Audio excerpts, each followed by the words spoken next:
जय हिंद दोस्तों, स्वागत है आपका हमारे YouTube चैनल में। जैसा कि हम पिछले वीडियो में समाजवाद और साम्यवाद को पढ़ रहे थे और समाजवाद साम्यवाद को समझ रहे थे, जिसमें हमने खूनी रविवार का जिक्र किया था। खूनी रविवार के बारे में जानने की कोशिश की थी। 1905 को खूनी रविवार की घटना हुई थी, जिसमें बहुत से निहत्थे लोगों के ऊपर गोलियां चलाई गई। तो उस कारण से क्या बोल्शेविक क्रांति हुआ था, बोल्शेविक क्रांति पर कौन सा प्रभाव इस कारण से पड़ा था, उस चीज को हमने पढ़ा। और मैंने कहा था कि यह छठा कारण था, अभी भी 2 कारण बचा हुआ है। वो 2 कारण को आज के वीडियो लेक्चर में हम कवर करेंगे तथा मार्च की क्रांति और बोल्शेविक क्रांति के बारे में इंट्रोडक्शन को लेंगे कि बोल्शेविक क्रांति था क्या, किन किन लोगों का योगदान था। तो चलिए आज हम अपने वीडियो को शुरू करते हैं और रूस में मार्क्सवाद का प्रभाव तथा बुद्धिजीवियों का योगदान में हम 7वां कारण को पढ़ते हैं कि इस कारण से, इस योगदान से क्या बोल्शेविक क्रांति पर प्रभाव पड़ा था और कौन कौन से बुद्धिजीवियों ने इसमें योगदान दिया। तो सबसे पहला बुद्धिजीवी थे लियो टॉल्स्टॉय। कौन थे? लियो टॉल्स्टॉय थे, जिन्होंने अपनी एक रचना की थी वॉर एंड पीस की। किसकी रचना की थी? वॉर एंड पीस की रचना की थी, जिसको दोस्तोवस्की और तुर्गेनेव जैसे विचारक, जैसे वहां के लोगों ने प्रशंसा की थी। कहां के? तुर्गेनेव और दोस्तोवस्की के लोगों ने उनकी विचार से प्रभावित हुए और इनकी प्रशंसा किए थे। इनकी लियो टॉल्स्टॉय की, बुद्धिजीवी की, क्योंकि ये इन्होंने अपने वॉर एंड पीस की रचना में राष्ट्रवाद को बढ़ाने के लिए एक भावना को दिखाया था, राष्ट्रवाद को जगाने के लिए भावना को दर्शाया था, जिससे समाजवादी भावना आगे बढ़े। और समाजवादी भावना अगर आगे बढ़ेगी तो क्या होगा? लोग एकजुट से मिलकर रहेंगे और लोगों के ऊपर संघर्ष कम होगा। मार्क्सवादी मजदूरों के बीच काम बढ़ने लगा। मार्क्सवाद का प्रभाव क्या पड़ा था? रूस में जब मार्क्सवाद का एंट्री हुआ था, उससे प्रभाव क्या पड़ा और उससे प्रभाव पड़ के बोल्शेविक क्रांति पर क्या प्रभाव पड़ा, तो इस चीज को हम समझ रहे हैं, जिसमें मार्क्सवादी मजदूरों का मजदूरी जो था, काम जो था वो बढ़ने लगा, क्योंकि उस समय काम घट गया था और बेरोजगारी बढ़ने लगी थी। अब काम घटने से क्या होता है? काम बढ़ गया और संगठन भी लोग का बढ़ने लगा। क्यों? क्योंकि इनके पास संगठन बनाने का अधिकार नहीं था, इन लोगों के पास संगठन करने का अधिकार नहीं था। इससे क्या होता है कि यहाँ पर संगठन बढ़ गया। क्यों? क्योंकि रूस में मार्क्सवाद ने अपनी एंट्री मार ली थी और मार्क्सवाद का जब एंट्री हुआ तो यहाँ पर लोगों के बीच में एक सामंजस्य स्थापित हुआ, जिससे लोग जो है एक संगठन बनाने लगे, मजदूर एक संगठन बनाने लगे। रूस का पहला साम्यवादी संगठन को बनाया गया, जिसका नाम प्लेखोनवे रखा गया। क्या रखा गया? प्लेखोनवे रखा गया। और जारशाही का निरंकुशता समाप्त कर दी गई और साम्यवादी की घोषणा कर दी गई। मींस जार जो निरंकुशता, जो लोगों के ऊपर अंकुश लगाने का प्रयास कर रहा था, लोगों के ऊपर संघर्ष लगाने का प्रयास कर रहा था, उस चीज को खत्म कर दिया जार की नीति को। और साम्यवादी संगठन कौन था? प्लेखोनवे था। वही प्लेखोनवे ने जार की निरंकुशता को समाप्त कर वहां पर साम्यवादी घोषणा कर दी, साम्यवादी युग की घोषणा कर दी। 1889 का समय आता है, जिसमें रशियन सोशलिस्ट डेमोक्रेटिक पार्टी की स्थापना होती है। कौन सी party? Russian socialist democratic party की गठन होती है। लेकिन बाद में कुछ अपने के कारण 1903 में इसमें फूट डल जाता है।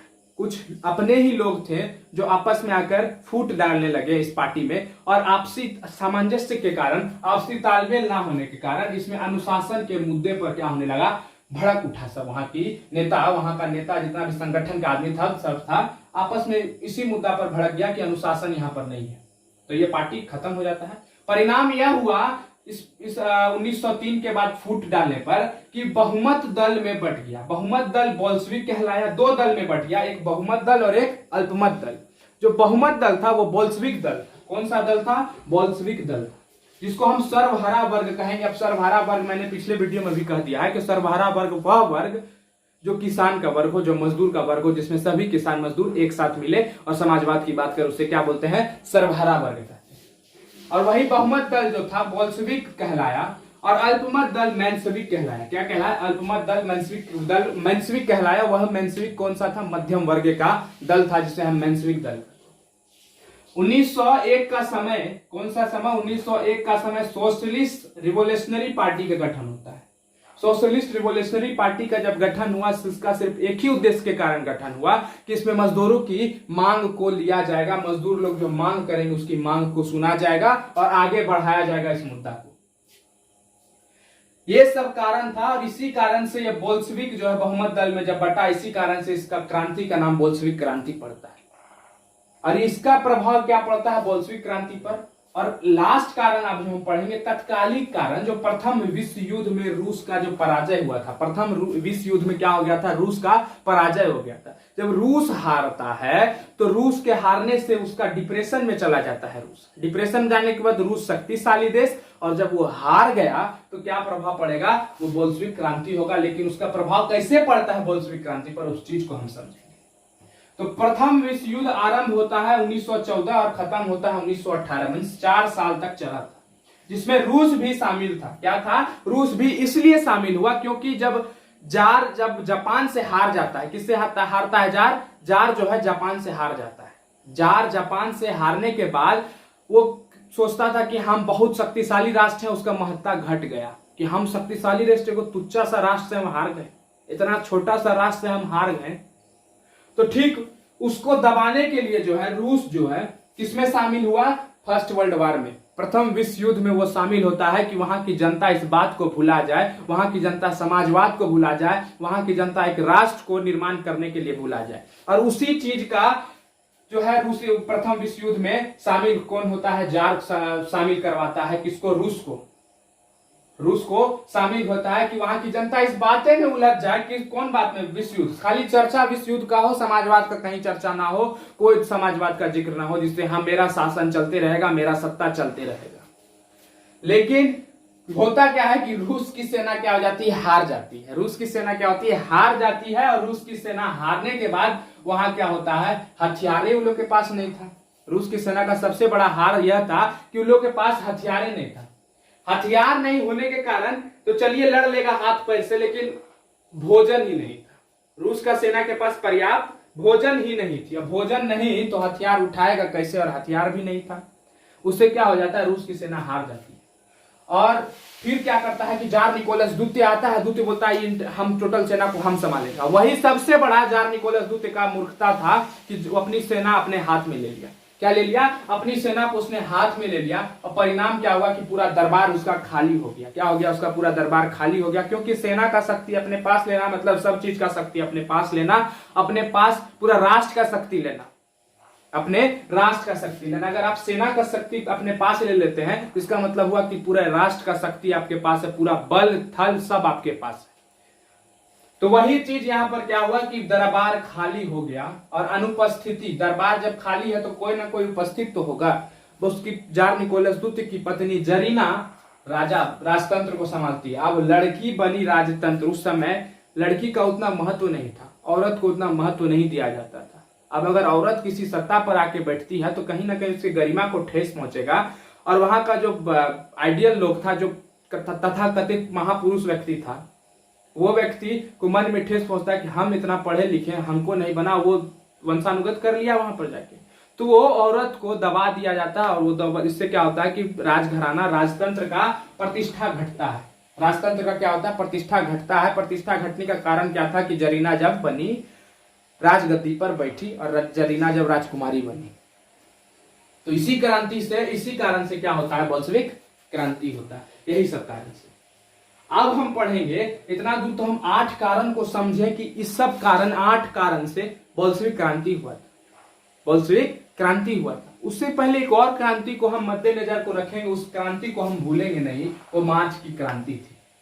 मार्च की क्रांति एवं निरंकुश राजतंत्र का अंत। निरंकुश राजतंत्र कौन चला रहा था, जार चला रहा था। और जार चाहता था कि हम समाजवाद का स्थापना नहीं करने दें इन लोग को। अगर समाजवाद का स्थापना कर लेगा ये लोग तो हमको तबाह कर देगा, मेरा शासन अंत हो जाएगा, मेरा सब कुछ अंत हो जाएगा। लेकिन मार्च की क्रांति आती है। 7 मार्च 1917 का समय, 7 मार्च 1917 का समय। अब पुराने कैलेंडर के हिसाब से 22 फरवरी 1917 का समय। पेट्रोग्राद में टोटल आदमी आता है। कहां पर, पेट्रोग्राद में रोटी दो का नारा के साथ जुलूस निकालता है। रोटी दो का नारा 1905 में जो खूनी रविवार था उसमें भी लगाया गया था। और फिर वही उसी का बदला लेने के लिए रोटी दो का नारा के साथ जुलूस निकाला गया। कहां पर, पेट्रोग्राद में। पेट्रोग्राद में रोटी दो के नारा के साथ जुलूस को निकाला गया। 8 मार्च को यहां तक कि सिर्फ पुरुष ही इसमें अपना योगदान नहीं दे रहे थे, इसमें सबसे बड़ी भूमिका एक महिला का भी था कि महिला भी आके इसमें अपनी महिला योगदान को निभा रही थी। यहां तक कि समाजवाद की स्थापना के लिए सिर्फ पुरुष ही जिम्मेवार नहीं थे बल्कि महिला भी जिम्मेवार थी। यहां तक कि कपड़ा मिल की जो मालिक वगैरह जितनी भी औरत जिस कपड़ा मिल में काम कर रही थी वो टोटल औरत जो है समाजवाद रोटी दो के नारा के साथ इस जुलूस में शामिल होती है और समाजवादी युग का स्थापना करने के लिए आगे बढ़ती है। और हड़ताल को घोषित करती है कौन? महिला। इसलिए कहा जाता है कि कोई महिला किसी से कम नहीं है। अगर महिला रौद्र अवतार ले ले तो वो काली से कम नहीं। अगर महिला शांत है तो इसका मतलब यह मत समझिए कि वो महिला शांत है। महिला जरूरत पड़ने पर रौद्र काली का भी रूप लेती है और वही कारण यहां पर दिखता है 8 मार्च में कि कपड़ों के मिल का महिला मजदूर रोटी की मांग की और हड़ताल भी की। वही रौद्र काली का अवतार को दिखाई और जुलूस में लाल झंडा का उपयोग की थी। जुलूस में लाल झंडा का उपयोग किया गया था कि लाल झंडा किसका प्रतीक है? स्टॉप, रुको, यहां पर रुको, तुम रुक जाओ, हम तुमको निरंकुश लगाने आए, तुमको अंकुश लगाने आए, तुम्हारी निरंकुशता को हम अंकुश लगाने आए, तुम रुक जाओ। गोली चलाने पर विद्रोह किया गया। गोली चलाने पर विद्रोह हुआ कि रुक जाओ, तुम हम पे गोली चलाएगा? तेरा इतना दम? हम इतना संगठन में है, इतना शक्ति पावरफुल में है, मेरे पास इतना जनता है, तुम 4, 10, 20 गो आर्मी लेके हमको डराने आया है जहां मेरे पास हजारों की सेना है। तो ठीक वहीं पर गोली चलाने पर विद्रोह किया गया और ऊपर से जब हथियार लेके वो लोग खड़ा था हथियारों को छीन लिया। क्या कर लिया गया? हथियार को भी छीन लिया गया। और जार की विश्वस्त टुकड़ी कौन थी? जार की विश्वस्त टुकड़ी थी प्रोब्रासेंस्की रेजिमेंट। यहां तक कि जार का जो विश्वत टुकड़ी था, विश्वत टुकड़ी करने का मतलब वह जार जिसपे फख्र करता था, जार जिसपे विश्वास रखता था कि ये टुकड़ी मेरे खिलाफ कभी नहीं जा सकती। मीन्स जार का एक सेना का टुकड़ा, वो जार की सेना का वह टुकड़ा जिसपे जार विश्वास करता था कि मेरे लिए कुछ भी कर सकता है, उसको वो कौन सा था? प्रोब्रासेंस्की रेजिमेंट। यहां तक कि वो भी जार के खिलाफ विद्रोह कर दिया क्योंकि जार के दमनकारी नीति के खिलाफ वो समझ चुका था कि जार जो है लोगों के ऊपर दमनकारी नीति को अपना रहा है, दमनकारी नीति को लगा रहा है जिससे लोग को परेशानी एवं कठिनाइयां हो रही। और इसी के विद्रोह क्या हुआ? धीरे धीरे आग लग गई। आग लगी भी नहीं, धुआं उठ गया। वही बात यहां पर हुई कि विद्रोह बढ़ गया और 12 मार्च 1917 को जार जो है गद्दी छोड़ दिया। कहते हैं कि पाप का घड़ा जब भरता है तो वो फूट जाता है, ठीक उसी प्रकार 12 मार्च 1917 को जार का पाप का घड़ा भरता है और जार गद्दी छोड़कर चला जाता है। फरवरी की रूसी क्रांति इसी को कहते हैं। यहां पर हम मार्च की क्रांति लिखे, बोले भैया गलत पढ़ा रहे हैं। नहीं, गलत हम नहीं पढ़ा रहे हैं। क्यों? यहाँ हेडिंग दिए हैं मार्च का क्रांति पढ़ा रहे हैं, फरवरी का रूसी क्रांति। गलत। फरवरी का रूसी क्रांति हुआ इसलिए कहते हैं क्योंकि उस समय जो रूसी कैलेंडर चल रहा था, रूसी कैलेंडर के हिसाब से 27 फरवरी 1917 का समय था, लेकिन आज का कौन सा समय है? मार्च चल रहा था। कौन सा समय? मार्च था। ठीक है, तो इस चीज को याद रखिए। अब जब ये खत्म हो जाता है, जार कौन से राजवंश का था? रोमनवे राजवंश का था। तो रोमनवे राजवंश उस पुराने शासन काल से चल रहा था, उस शासन काल का अंत हो जाता है। और वही शासन काल का जब अंत होता है तो जार का जितना भी नीति था सब कुछ खत्म। अब समाजवाद की स्थापना करने के लिए आगे बढ़ चुका था रूस। रूस समाजवाद की स्थापना करने के लिए आगे बढ़ चुका था। एक ऐसे आदमी की तलाश में था कि जो समाजवाद की भावना को आगे बढ़ा दे। तो जारशाही अंत हो गया और उसी के बाद लेबाब के नेतृत्व में 15 मार्च को एक बुजुर्वा सरकार का गठन हुआ। कौन से सरकार का? बुजुर्वा सरकार का गठन हुआ। कब होता है? 15 मार्च को होता है। किसके नेतृत्व में? लेबाब के नेतृत्व में। लेकिन बुजुर्वा सरकार जो था शामिल तो हो रहा था, अपना प्रतिकूल तो साबित हुआ लोगों के लिए, लेकिन कुछ समय बाद चल के बुजुर्वा का सरकार गिर जाता है और बुजुर्वा की सरकार गिरने से केरेंस्की के नेतृत्व में, किसके नेतृत्व में? केरेंस्की के नेतृत्व में आकर उदार समाजवादी की सरकार गठित होती है। केरेंस्की के नेतृत्व में उदार समाजवादी सरकार की स्थापना होती है और जिसका सिर्फ एक ही उद्देश्य था कि हम जनतांत्रिक और वैधानिक सरकार की स्थापना करें। जनतांत्रिक मीन्स जो लोगों के लिए सरकार हो उस चीज का गठन करे। और वैधानिक मतलब जो वहां के नेता लोग जिस नीति को बनाए, जो नेता लोग मिलकर जिस नीति के ऊपर डिस्कस करके उस चीज को पास करे, उसी को हम कहते हैं वैधानिक। और उसी वैधानिक सरकार की स्थापना का मांग कर मुख्य उद्देश्य किसका था? बुजुर्वा सरकार, केरेंस्की के नेतृत्व में जो सरकार का गठन हुआ था उसका। लेकिन बोल्शेविक जो बहुमत दल था, कौन सा दल? बोल्शेविक। अब बोल्शेविक इसको मानने से इनकार कर देता है और इसी के कारण फिर से विद्रोह शुरू होता है, जिसको हम बोल्शेविक क्रांति के नाम से समझते हैं। कौन से क्रांति से?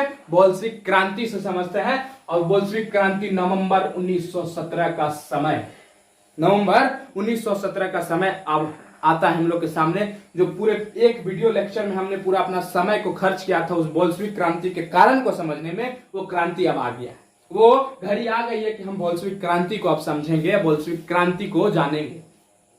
तो बोल्शेविक क्रांति नवंबर 1917 को शुरू होता है।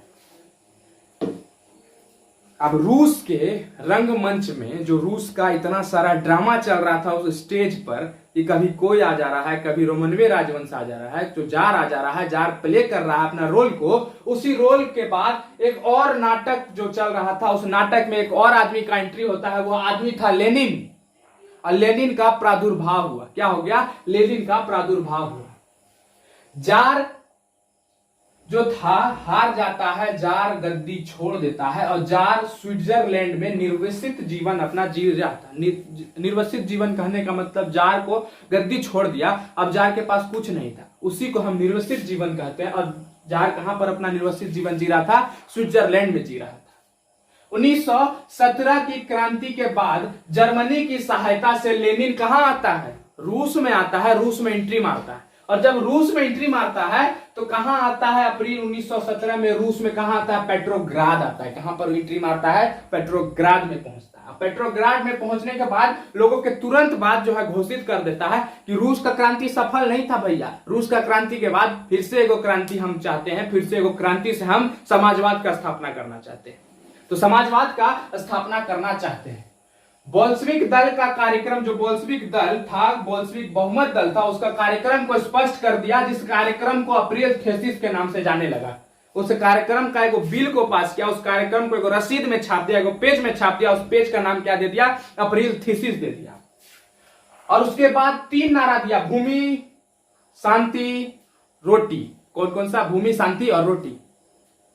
7 नवंबर 1917 पुराने कैलेंडर के हिसाब से 25 अक्टूबर 1917 का समय, 7 नवंबर 1917 पुराने कैलेंडर के हिसाब से 25 अक्टूबर 1917 का समय, जिसमें बोल्शेविकों ने पेट्रोग्राद का जितना भी रेलवे स्टेशन था, डाकघर था, मतलब जितना भी सरकारी चीज था उस पर कब्जा कर लिया। क्या कर लिया? कब्जा कर लिया। अब कब्जा कर लिया तो वहां पर पहले से किसका शासन चल रहा था? केरेंस्की का चल रहा था। और केरेंस्की का जब शासन चल रहा था, उस केरेंस्की को वहां से हटना पड़ा, वहां से भागना पड़ा। और केरेंस्की जब भाग जाता है तो इस प्रकार यहां पर बोल्शेविक क्रांति सफल हो जाता है, संपन्न हो जाता है।